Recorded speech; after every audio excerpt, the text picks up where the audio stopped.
ಏ ದೋಸ್ತ, ನಂದ 30,000 ಕೊಟ್ಟು ನಾ ಕೇಸ್ ಹಾಕಿದ್ನಿ ನಾನ. ಅಲ್ಲಿ ಮಿಸ್ ಶರ್ಮಾ ಇದ್ದಾವ್, ನಿಮ್ಗ್ ಗೊತ್ತೈತ್ಲಾ ನಂದ ಒಬ್ಬ ಹಳೆ ಕ್ಲೈಂಟ್. ಅವ ನನಗ 20,000 ಕೊಡ್ಬೇಕಿತ್ತ. ಸೊ ಅವ್ ಕೊಡ್ಬೇಕಂತ ನಾ ಕೇಸ್ ಹಾಕಿದ್ದೆ, ಯಾಕಂದ್ರ ಅವ್ನ್ ಚೆಕ್ ಡಿಸ್ಆನರ್ ಆಗಿತ್ತ. ಆಮೇಲೆ ನನ್ ವಕೀಲ್ ಇದಾನ್ಲಾ, ಅವ ರೊಕ್ಕ ಇಸ್ಕೊಂಡಾನ. ಕೋರ್ಟ್ ನಮ್ ಪರವಾಗಿ ಆರ್ಡರ್ ಕೊಟ್ಟೈತಿ, ಖರೆ ಆ ವಕೀಲಿಗ ಆ ರೊಕ್ಕ ಬಂದಿಲ್ಲ, ನನಗ್ ಕೊಡವಲ್ಲ. ಮತ್ತ ಮ್ಯಾಲೆ 5,000 ಕೇಳತಾನ. ಅವ ಸರ್ವಿಸ್ ಸರಿ ಕೊಡ್ಲಿಲ್ಲ, ಡೆಫಿಷಿಯನ್ಸಿ ಆಗೈತಿ, ಸರ್ವಿಸ್ ನೆಟ್ಟಂಗ್ ಕೊಟ್ಟಿಲ್ಲ. ನಾವ್ ಮೇಲೆ ಕನ್ಸ್ಯೂಮರ್ ಕೋರ್ಟ್ ನ ಕೇಸ್ ಹಾಕಾಮ ನೋಡೋ ದೋಸ್ತ.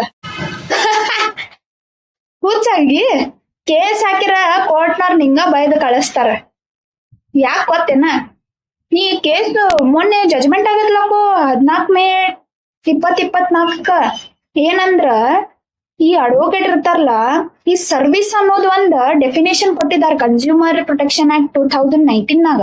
ಅದ್ರಾಗ ಅಡ್ವೊಕೇಟ್ ಏನ್ ಇರ್ತೈತ್ಲಾ, ಕಾಂಟ್ರಾಕ್ಟ್ ಆಫ್ ಪರ್ಸನಲ್ ಸರ್ವಿಸ್ ಇರ್ತೈತಿ. ಅದ್ರ ಸಂಬಂಧ ಅಡ್ವೊಕೇಟ್ ಆ ಡೆಫಿನೇಷನ್ ಆಗ ಬರಂಗಿಲ್ಲ. ಹಂಗ ಅಂದ್ಮೇಲೆ ಅಡ್ವೊಕೇಟ್ಸ್ ಈಗ ಸರ್ವಿಸ್ ಪ್ರೊವೈಡರ್ಸ್ ಅನ್ನಂಗಿಲ್ಲ, ಯಾಕಂದ್ರ ಅವ್ರ ನೋಬಲ್ ಪ್ರೊಫೆಷನ್ ಅಂತ ಬಾಬಾ. ಅದಕ್ಕ ನೀ ಆ ಜಜ್ಮೆಂಟ್ ನೋಡು. Bar of Indian lawyer versus D K. Gandhi ಅಂತ ಐತ್ ನೋಡ. ಈ ಸ್ಪೆಕ್ಟಕಲ್ಸ್ ಆಫ್ ಲಾ ಚಾನೆಲ್ ನಾಗ ಕರೆಕ್ಟ್ ಆಗಿ ಎಕ್ಸ್ಪ್ಲೇನ್ ಮಾಡ್ಯಾರ ನೋಡು ಮೇಡಮ್. ಅದ್ ನೋಡ್ ನಿಂಗ್ ತಿಳಿತೈತಿ. ಕೇಸ್ ಹಾಕ್ಬೇಡ, ಅಡ್ವೊಕೇಟ್ಸ್ ಮೇಲೆ ಕೇಸ್ ಹಾಕಕ್ ಸಾಧ್ಯನೇ ಇಲ್ಲ. ತಿಳಿತು? ಅಲ್ಲ ಅವನ ಹೌದೇನೋ ದೋಸ್ತ, ನೋಡ್ತೇನೆ ಗಪ್ಪ ಫಸ್ಟ್ ನೋಡ್ತೀನಿ, ಆಮೇಲೆ ಹೋಗ್ತೇನೆ. ಸುಮ್ಮ ನಾನು ಅಬ್ರು ತಕೊಳಂಗಿಲ್ಲ ನೋಡು ದೋಸ್ತ. ಥ್ಯಾಂಕ್ಸ್ ದೋಸ್ತ, ಇನ್ಫಾರ್ಮೇಶನ್ ಕೊಟ್ಟಿ, ಚಲೋ ಆತು. ನೋಡ್ ದೋಸ್ತ, ಮತ್ತ ನೀವು ಎಲ್ಲಾ ನೋಡ್ರಿ. ಸ್ಪೆಕ್ಟಕಲ್ಸ್ ಆಫ್ ಲಾ ಚಾನೆಲ್ ನವ್ರ ಅಪ್ಡೇಟ್ ಕೊಡ್ತಿರ್ತಾರು, ಮತ್ತ ವಿಡಿಯೋಸ್ ಎಲ್ಲಾ ಡೀಟೇಲ್ ನಾಗ ಕನ್ನಡದಾಗ ಮಾಡ್ತಾರ, ಕನ್ನಡದಾಗ ಹೇಳ್ತಾರು. ನೀವು ನೋಡ್ರಿ, ಮತ್ತ ಎಲ್ಲರಿಗೂ ಶೇರ್ ಮಾಡ್ರಿ.